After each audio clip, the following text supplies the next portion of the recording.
Pin hole non surgical treatment తో operation లేకుండా varicose veins, prostate, ఫైబ్రాయిడ్లకు రివియా వాస్కులర్ సెంటర్ లో advanced treatment. Hello everyone, welcome to Suman TV. Right now మనము అపోలో హాస్పిటల్లో ఉన్నామండి. రైట్ నో మనతో పాటు ఉన్నారు డాక్టర్ సాయి లక్ష్మి డైనా గారు, గైనకాలజిస్ట్ అండ్ ఆంకాలజిస్ట్. బరువుకి అయితే ఈ రకాల సమస్యలన్నీ కూడా, అంటే బరువుతో మనకి ఎన్నెన్నో రోగాలు అయితే వింటూ ఉన్నాం మేడం. క్యాన్సర్స్ కూడా వింటున్నాం, పిల్లలు కలగట్లేదు ఇది కూడా వింటున్నాం. సో మొత్తంగా మా అందరికీ అర్థం ఏంటంటే లావు లేకుండా, బరువు లేకుండా ఉండాలి అని మేము ఫాలో అవుతున్నాం. ఏం చేయాలి, ఏం చేయకూడదు, ఏం తప్పులు మీరు ఎక్కువగా పేషెంట్స్ నుంచి, కేషీట్స్ నుంచి గమనిస్తూ ఉన్నారు? తప్పులు అంటే ఎవరికైనా లావుగా ఉండాలి అని ఎవ్వరూ కోరుకోరు. ఓకే. అండ్ ఏం అబ్జర్వ్ చేస్తాము అంటే ఫ్యాట్ జీన్ అనే జీన్ కానీ మన ఫ్యామిలీలో రన్ అవుతుంటే అలాంటి పీపుల్ చాలా ఈజీగా లావ్ అయిపోతారు. ఇప్పుడు మీరు సన్నగా ఉంటే వీళ్ళు చాలా తక్కువ తింటారు, బాగా ఎక్సర్సైజ్ చేస్తారు. లావుగా ఉంటే వీళ్ళు ఎక్కువ తినేసి లేజీగా ఉంటారు అని అనుకుంటే అంతకన్నా పెద్ద తప్పు ఇంకోట్లేదు. బికాజ్ ఎన్నోసార్లు మనం చూస్తాము బక్కగా ఉండి కుమ్మేస్తూ ఉంటారు. ఎంత తిన్నా వాళ్ళు బక్కగా ఉంటారు. అసలు వాళ్ళని చూస్తే అర్థం కాదు, ఇంత తింటూ ఇంత బక్కగా ఎలా ఉన్నావమ్మా నువ్వు అని. కొంతమంది చూసుకుని ఏరుకుని తింటారు, still they become chubby.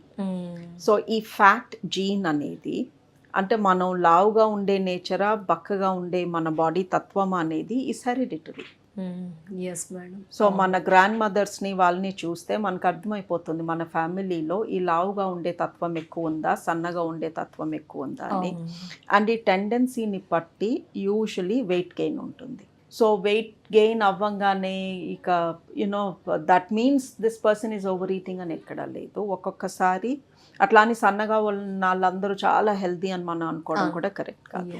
So మీకు ఈ ఫ్యాట్ జీన్ టెండెన్సీ ఉందనుకోండి, అంటే చాలా ఈజీగా లావ్ అయిపోతారు. కొంచెం ఒక వారం రోజులు మీరు ధ్యాస పెట్టకుండా నచ్చిందల్లా తింటూ కొంచెం రిలాక్స్డ్గా స్పెండ్ చేయగానే ఒక 2-3 కిలోస్ పుట్ ఆన్ చేశారనుకోండి, దెన్ అమ్మో నాకు ఈ తత్వం ఉంది, ఊరికే లావ్ అయిపోయే తత్వం ఉంది, then you have to be far more careful. Okay. And what happens is మనం కొంచెము రిలాక్స్డ్గా ఉండి ఎక్సర్సైజ్ అది చేయకుండా పిల్లలు యూజువలీ కాలేజ్ పిల్లలు హాలిడేస్లో చూస్తాము. అప్పటి వరకు కాలేజ్కి వెళ్ళి అలసిపోయి ఉంటారు కదా. సో హాలిడేస్ రాగానే జంక్ ఫుడ్ అది ఎక్కువ తింటాము, అసలు ఏ పని చేయకుండా హాయిగా పడుకుని టీవీ చూడటము. హాలిడేస్ లోపు వాళ్ళు 2-3 కిలోస్ వెయిట్ పుట్ ఆన్ చేస్తారు. బట్ ఈ టైంలో ఏం జరుగుతుంది అంటే ఈ వెయిట్ గెయిన్ టైంలో, ఈ ల్యాక్ ఆఫ్ ఎక్సర్సైజ్ టైంలో వాళ్ళ హార్మోన్స్లో తేడా వస్తుంది. హార్మోన్ ఇంబ్యాలెన్స్లోకి వెళ్తుంది. అండ్ వన్స్ ఈ హార్మోన్ ఇంబ్యాలెన్స్ స్టార్ట్ అయితే దెన్ ఆ తర్వాత మీరు ఎంత డైటింగ్ చేసినా, ఎంత ఎక్సర్సైజ్ చేసినా ఆ ఇంబ్యాలెన్స్డ్ హార్మోన్స్ మూలంగా మీ వెయిట్ గెయిన్ కంటిన్యూ అవుతూనే ఉంటుంది. కాబట్టి ముందుగానే హార్మోన్స్ ఇంబ్యాలెన్స్ అవ్వకుండా చూసుకోవాలి. హార్మోన్ ఇంబ్యాలెన్స్ అవ్వకుండా ఉండాలి అంటే మనం తినే ఫుడ్ రెగ్యులేటెడ్గా ఉండాలి. అంటే ఒక పూట చాలా జంక్ అండ్ ప్రాసెస్డ్ ఫుడ్ తింటే నెక్స్ట్ పూట you have to correct it. And minimum exercise, pelvis మన ఓవరీస్ గర్భాశయం ఉండే చోట ఆ పార్ట్ కదలాలి అంటే మనం some kind of pelvic exercises చేయాలి, like jumping jacks or skipping, or మన పాదాలని టచ్ చేస్తూ పెల్విస్ కదలాలి.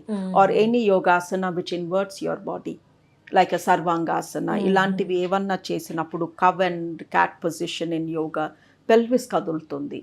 So minimum 2 to 3 minutes per day, 2 to 3 times per day ఇలాంటి ఆసనాలు చేస్తూ కూడా మనం రిలాక్స్ అవ్వచ్చు హాలిడేస్లో. సో హార్మోన్ ఇంబ్యాలెన్స్ స్టార్ట్ అయితే ఇక మన తిండి ఎక్సర్సైజ్తో సంబంధం లేకుండా ఈ అమ్మాయిలు లావ్ అయిపోతూ ఉంటారు.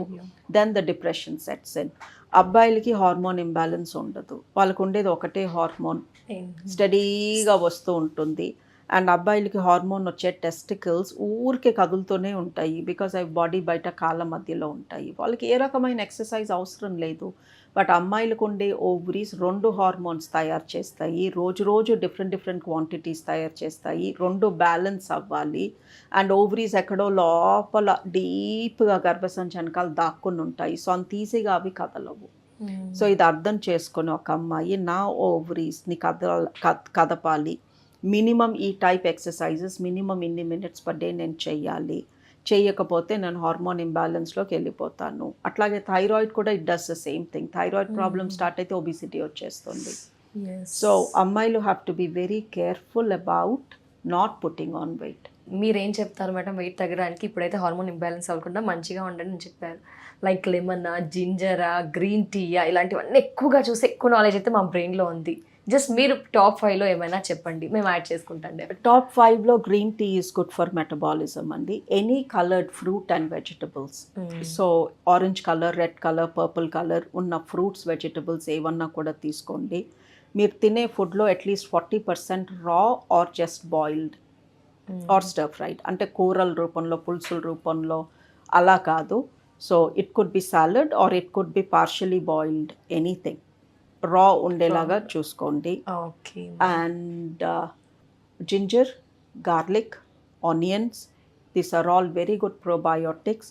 డైజెషన్కి హెల్ప్ చేస్తాయి అండ్ పొట్టలో గ్యాసెస్, బ్లోటింగ్ తగ్గిస్తాయి. Okay, and limit the amount of non vegetarian food. Limit Cut down to once or twice a week, and rely on vegetarian food, green leafy vegetables, beans, ilantivi, spinach, whatever, yes. colored food. Hormones imbalance అవుతాయని చెప్పారు కదా, వాటికి ఏమైనా foods అలా చేస్తాయా madam? ఏం foods avoid చేయాలి అంటారు? Carbohydrate, okay. sugar, processed food. Yes, sweets కూడా అన్ని ఎవ్రీథింగ్ అంటే స్వీట్స్లో ఎక్కువ ఉండేది షుగర్ అండ్ షుగర్ మైదా కాబట్టి కదా. ఇంకా obviously definitely madam. Thank you so much. Thank you.